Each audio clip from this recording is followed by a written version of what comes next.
How to fix ThinkPhone 25 won't send MMS messages.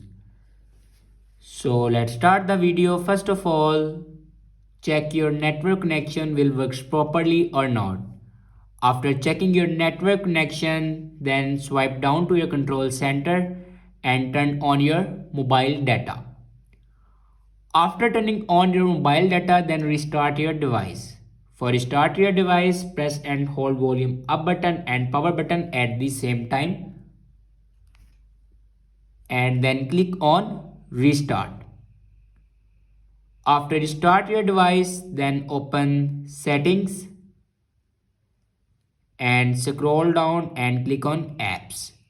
And then click on see all apps and find here messages app and open messages. Now click on storage and cache.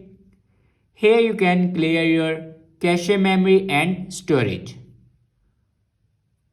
After that, go back and scroll down and click on system and then click on reset options. On top you can see the option reset mobile network settings. Now click on it and then click on reset settings.